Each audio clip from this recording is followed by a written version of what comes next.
Hi, I'm Ben Orford and we want to introduce you to our new workshop which is called the Craft Lab.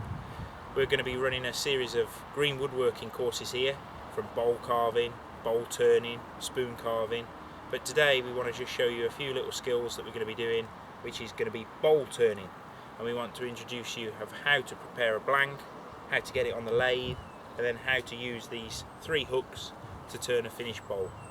Okay, so the first thing we're going to show you is just how to prepare the blank. This is a piece of sycamore that we've got here, and we've sawn it with a chainsaw into a crude plank, so the grain direction is running from end to end at the moment. The mistake people make is they think of bowls and they cut literally a disc off the end of a log and they've got the grain running round in concentric rings and it will just split. So it's important that we've got the grain running in this direction and that we've got no pith left in the log, otherwise the finished product will just crack as it dries.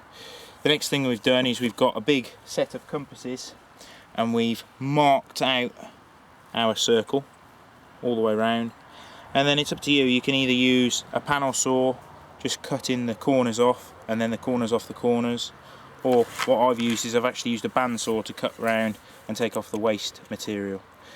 Very important at this stage that you make sure you keep your centre mark, like I put a little X on there just so that I've got no fear of actually losing my centre mark. That will come a bit more apparent later on.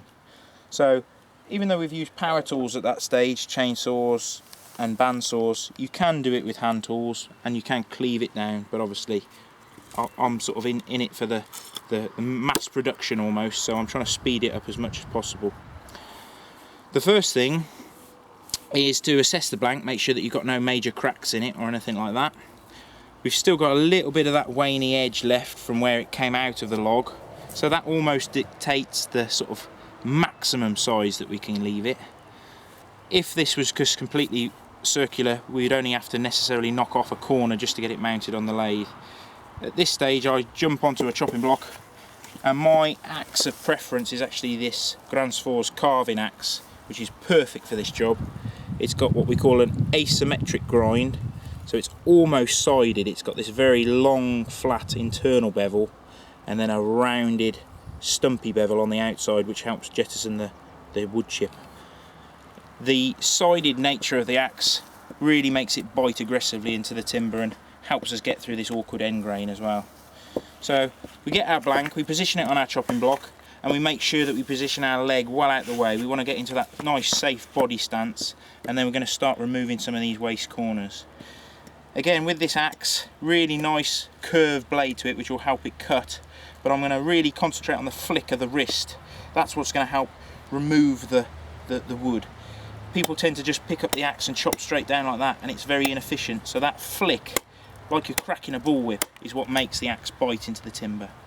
When chopping, make sure that you never lift that axe any higher than when your hand that's supporting the wood, otherwise you're running the risk of actually chopping off your fingers.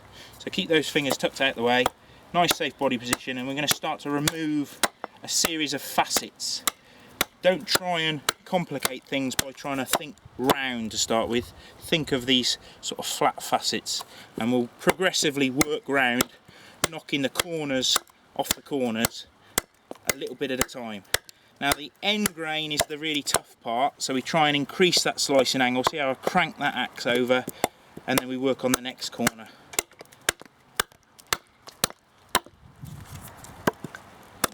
A facet at a time. Now you need to be a little bit careful when you get off the end grain and you start to work on the side grain of the bowl.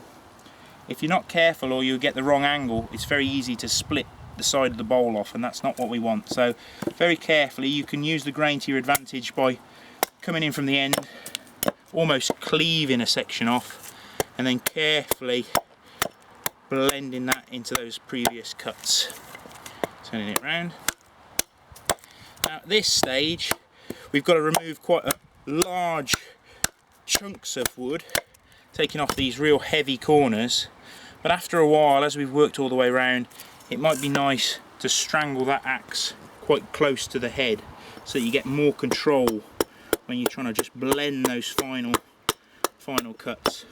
But I'll just keep working, and you can see how I use the tools and how relatively easy it is to then use the axe just to remove all that excess.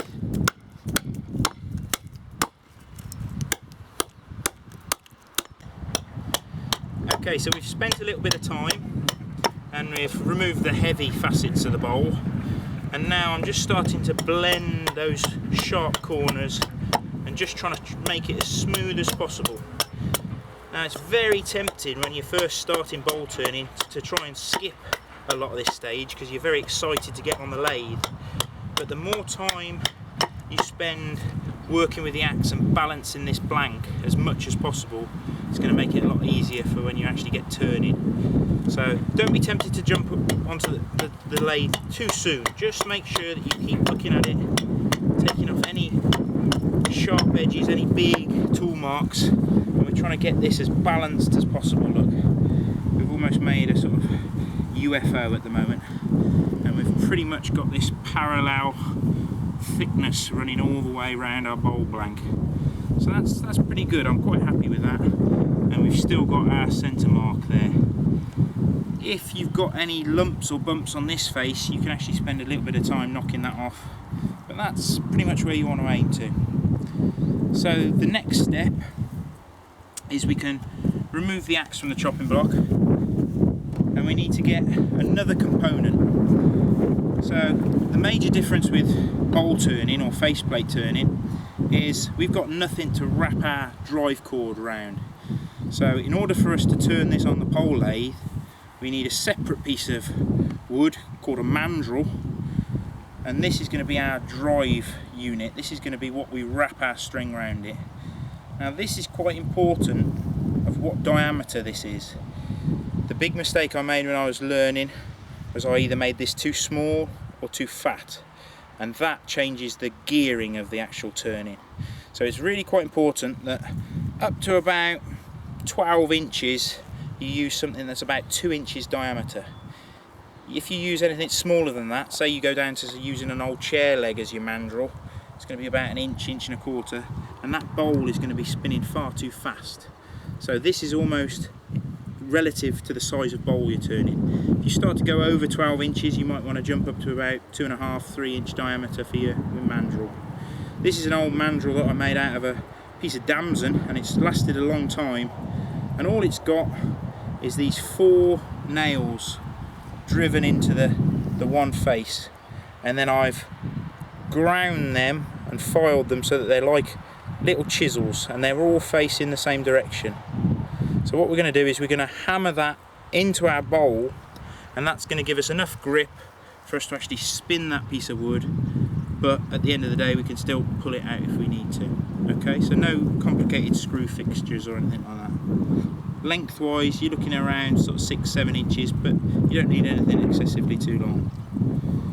Right, so what we'll do is we'll get a nice metal hammer. Don't be tempted to use a wooden club because it just won't have the impact. You want a nice heavy metal hammer, position it onto your chopping block, then I normally get down on one knee so I can actually see where my centre mark is.